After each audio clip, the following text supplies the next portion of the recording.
Hello, your Master Hero here, bringing you the first episode in a series of how to survive the zombie apocalypse. I'm going to go ahead and jump straight in to the interesting stuff because I don't particularly want you to get bored of me already. And we're going to talk about weapons and combat technique. Choosing the right weapons, notice I say weapons as in the plural, is because they can really make the difference between killing a bunch of zombies and becoming a zombie yourself. You always carry more than one weapon. Most people think that the best way to go about something is to go the super commando way. That's get your hands on the biggest shit you can find and go out and kick ass and...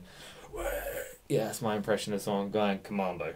This is suicide. Properly arming yourself for an encounter with zombie or zombies requires some careful thinking, like some very serious and careful thinking. Okay, these next 5 general rules should always be applied. Rule 1 is always abide by the local law. Regulations and rules differ depending on where you are right now.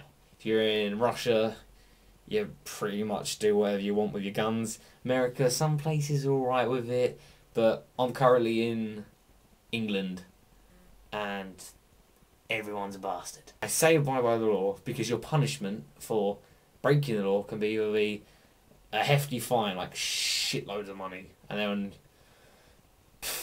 who wants to lose their money while preparing for a zombie apocalypse? I mean, you need that money, don't you? Worse than a fine is imprisonment. When shit starts going down, when those zombies start coming, you do not want to be in a cell. You're confined. If they can't get into the cell, you can't get out anyway because there's zombies there. You're going to starve to death in the cell or something like that. Either way, not good. Not good. But as this mini-series will prove, the more legal and cheaper options of weapons are actually going to be more useful to you than some giant RPG that you bought off some guy that probably doesn't work because he was just selling it to get money from you or some shit like that. You know.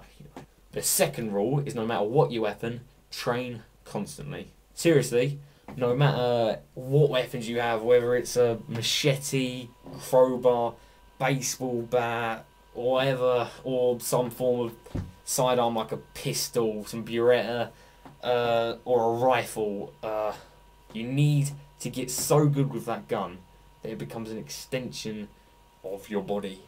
You know, replaces your arm or your leg or something like that. Basically, my tip to you, practice as often as possible. Shoot cans in your back garden if it's legal. Whatever.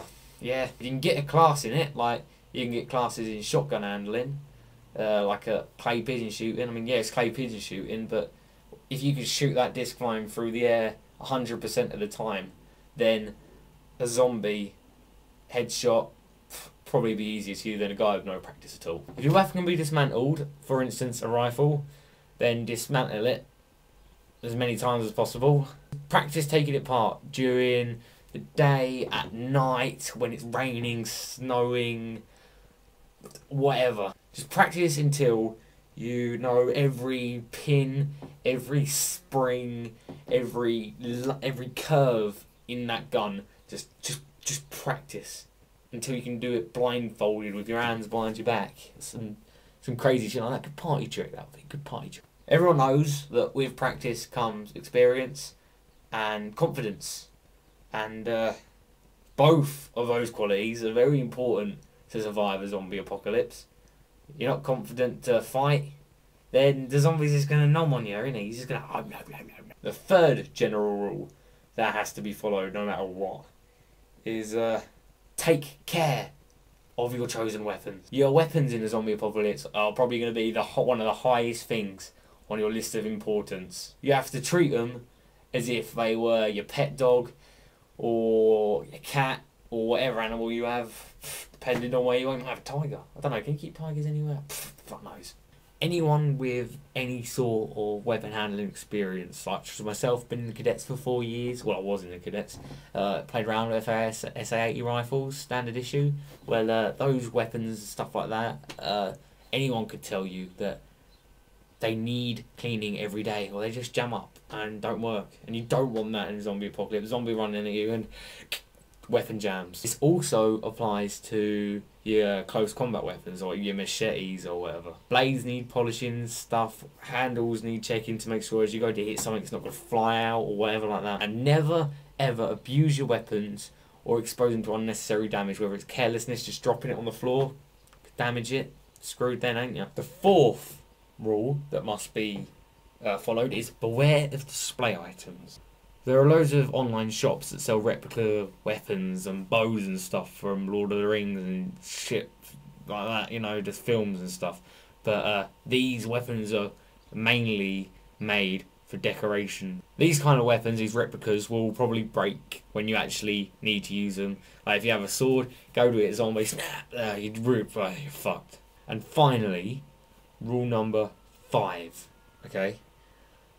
Develop your main weapon, which is the human body. If you train yourself properly, then your body will become your best ally and one of the best weapons you could probably have. In preparation for the zombie apocalypse, you should stick to a strict diet and a strict fitness routine, working mainly on the cardiovascular rather than strength exercises, which is, like me, I run half an hour nearly every day, sometimes 45 minutes, I like to vary.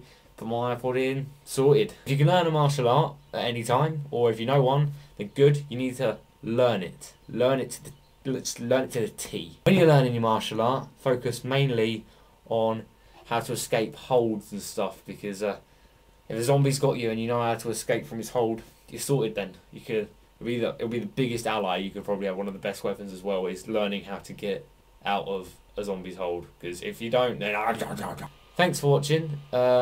Hope you enjoyed this episode on combat techniques and stuff like that. Next episode I'll be focusing on bludgeons, so if you're interested in what weapon, bludgeons, baseball bats, whatever stuff, kind of stuff like that, yep. I'm gonna probably be doing these episodes regularly, mainly going to be on Wednesdays and Sundays. That's what I'm going to aim for, is one every day is what I'm going to aim for, but if I can't, then Wednesdays and Sundays will be when there's definitely one out. But as usual, rate, comment and subscribe, and I'll see you soon.